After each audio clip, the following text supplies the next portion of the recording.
Hey guys, Paul here. So today I wanted to talk about Yu-Gi-Oh! Master Duel and its very unique approach to the Forbidden and Limited list. I thought this was kind of relevant because Master Duel just got another ban list announced, but I feel like it's something that I've kind of wanted to talk about for a while because my opinions on it have changed quite a bit. Also, just a forewarning, if you hear thunder and lightning and rain and stuff outside, it's because that's exactly what's happening outside while I'm recording this. Hopefully it's not my last video. Anyway, yeah. So Yu-Gi-Oh! Master Duel handles ban lists a little bit weirdly. It almost feels like Master Duel ban lists have become something of a meme in the community. There's a few major differences just off the bat, right? So Master Duel ban lists come out quite frequently. The format itself is already different than the TCG and different than the OCG, but we in the TCG get ban lists like every few months, which is basically whenever Konami kind of wants it to happen. Whereas in Master Duel, you get them like every month. In fact, this ban list that's going into effect on July 1st is like going to be coming like less than a month after the last ban list went into effect. So like that's already an interesting thing. Also, though, the Master Duel ban lists sometimes they'll release cards already like pre-limited or semi-limited. Most recently, I think that was the Bestial monsters, but also like the TR Elements cards, the Sprite cards. Um, all those cards were like, like a lot of stuff was like limited to two or even one when it came out on release. And this is something that they're just able to do, I think, because the TCG happens, the OCG happens, all that stuff, and they have the data to know, okay, Sprite's probably going to be a bit of a problem, Tier's probably going to be a bit of a problem. We'll at least like kind of semi-limit a few things to hit consistency. So it's not the weirdest thing, and most of the time it works out fine. But I think the biggest deal, the biggest sort of thing I find people start complaining about with Master Duel is that the ban lists feel minimalistic and sometimes even random, you might say. So just like in the past, there have been really strange hits where like something like Runic Fountain will not get hit even when the Runic deck was really popular, and instead they'll maybe take one or two seemingly random Runic cards and put them to like two, but it doesn't change anything because Runic Fountain seems like it's like obvious. Why not hit that? And that's the solution card. And I think the most recent example would be with like TR Elements. Why not hit TR Elements Kit Kalos? Why not just ban the card? They released it at once. They're clearly aware that it's an issue, and TR Elements are still, arguably the strongest thing. But like they won't hit Kit Kalos. What's the deal? What's going on here? So I've been thinking about it, and I think I've come to what I feel is probably the likely conclusion about it all. It's that Master Duel is a digital game. And that means that it kind of follows a different set of rules compared to the TCG. And it has a different amount of data and just a different approach. So, Yu-Gi-Oh! Master Duel, being a digital game, means two major things. The first is that a lot of people play it. You might think, okay, well, sure, Paul, but a lot of people play the TCG. What's the difference?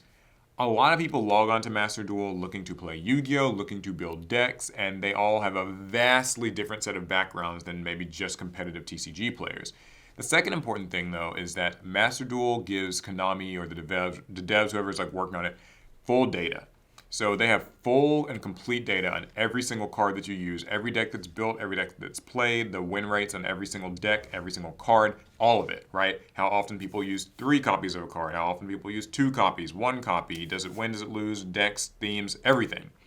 And that's a lot of data that the TCG also does not have. So when you go to your local tournament and you win with, Labyrinth, or you win with Branded, or you win with Kashtira, Konami doesn't know what deck list you played. They don't even know that a tier deck, like won at your locals back in November. They don't know that Branded won at your locals last night. They didn't, they have to make a lot of their ban list decisions kind of just based off of the large events like YCSs and regionals where they at least get to collect deck lists and they can kind of like, sort through that. But in Master Duel, they've got all the data.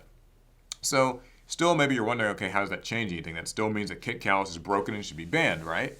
Well, I think with a digital game like Master Duel, they have to keep in mind that since so many people log on to it every day and so many people are like, buying gems, opening packs, building decks, anytime that you hit a card, it makes a significantly larger impact on a lot more people than it necessarily does with the TCG.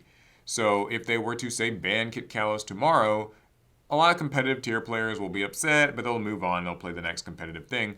But there might be more casual players who just started getting into Master Duel and maybe they liked the TR Elements deck for lore reasons or aesthetic reasons or just whatever, but maybe fits their casual play style in some way. And it getting hit suddenly feels kind of random and kind of like disruptive to their play experience. And Konami doesn't want you to stop playing Master Duel. With a TCG, I think that its longevity and its history means that people are a lot more like just accepting of what the ban list is supposed to be and how it's supposed to work. But I think casual sort of mobile game players or just general free to play game players aren't necessarily in the same boat, I think, in terms of how they view ban lists and what should or shouldn't get hit. Another thing though is that with win rates, I think their goal is not so much to like completely nerf decks into the ground for the new ones to take over, but rather to just keep everything within like a sort of distribution of win rates. So I think when they hit, say, Fluandereeze and Impin to 1, right?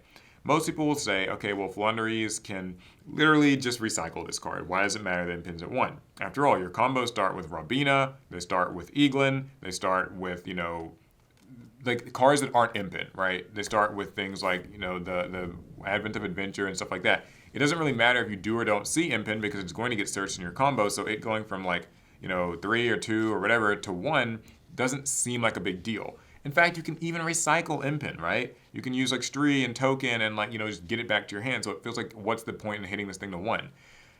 And there is actually a point though. And I think that the point is that when you play against Fluandereeze, they can be extremely annoying and all that stuff. But like, there are going to be a few times where you get past their opening board, right? And when you get past that opening board, them not having that second Impin to immediately summon for free means that those are games that you might win that you otherwise would lose. And the same can be said of, say, Branded Fusion. It went from 3 to 2, and that feels like it's not really enough, right? Branded is an obnoxiously powerful deck right now in Master Duel, and it kind of doesn't feel like, any of that should, like going from 3 to 2 doesn't mean anything. It's got a billion ways to search it and all that. But an isolated scenario that happens quite a lot, at least for me, is around Aliber, right?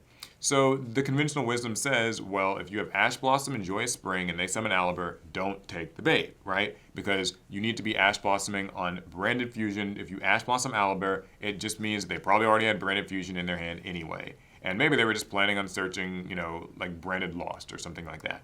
Well, anyway, I think that the Branded Fusion to 2 thing means that the chances of them having that Branded Fusion in their hand already are significantly lower. So now, if Aliber gets hit by, say, an Imperm or an Effect Veiler, then it doesn't mean that you wasted your time. Because I've had plenty of times where I've Impermed an Aliber, but it doesn't matter because, well, Branded Fusion gets played anyway, so I might as well like save the Imperm. So if you're following along, I guess what I'm saying is there are now a lot more situations where you can actually stop Branded in their tracks by just stopping Aliber, and they may not have the Branded Fusion anyway, and so that means that the win rate for the Branded deck might go from, say, 60% to like 56 or 57% over time. The average game against Branded is not really going to look any different in like just kind of the micro, but in the macro scale, they will be losing a lot more games to just not opening, like hard opening with Branded Fusion. At least I feel like that's kind of how Konami is viewing it. And there are other cards where I think that that sort of idea applies. I think that's sort of what they're doing with Sprite right now, where, they're just gradually chipping away at the consistency of the opening hands of Sprite. I don't think that Sprite Jet going to 2 and Swap Frog going to 2 kills the deck by any means, but I do think that it sort of means there's that slightly lower chance now that you'll see like a Sprite Blue, because it's also been put to 2, Sprite Starter, or Sprite Jet, which are all 3 of the best like starter things for Sprite to have. There's now a lower chance of them just happening to be in their hand. So the average game event Sprite may not look any different. When they beat you, it's still going to feel the same way. But on the off chance that maybe they didn't open with these cards, that's now a game against Sprite that you might win that you otherwise would not have maybe been able to. And so I think that these little things add up to make sure that the Sprite deck's win percentage goes from maybe 55% to something like, 53%, and that would be okay. So yeah, all in all, I think it's something where like with Master Duel, you have to look at it in terms of they just want to get win percentages down or up or whatever it might be. I think that they're not so concerned with like banning cards outright, more so just taking every way around banning cards that still lets them control and like temper decks win percentages.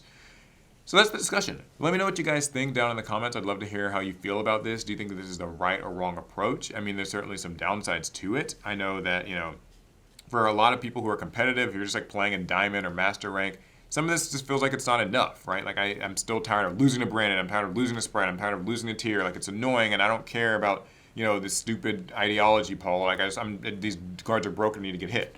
So I don't know. I mean, I'm not saying that it's maybe the best approach, but I think it's kind of close to the approach that a lot of these sort of game designers have to take into account when they're balancing things and patching things, because big sweeping changes affect a lot more people than just the small competitive circle. So yeah, let me know what you guys think down in the comments, how you feel about it. Am I right? Am I wrong? Maybe there's some merits. If you know anything about it, maybe you even work in the industry. I've seen some comments from people in the past who say that kind of sounds like how it works for a lot of different online games.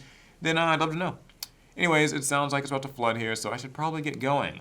Subscribe to the channel, follow me on Twitter. You can interact over there as well. I'll see you guys in the next one. Pass turn.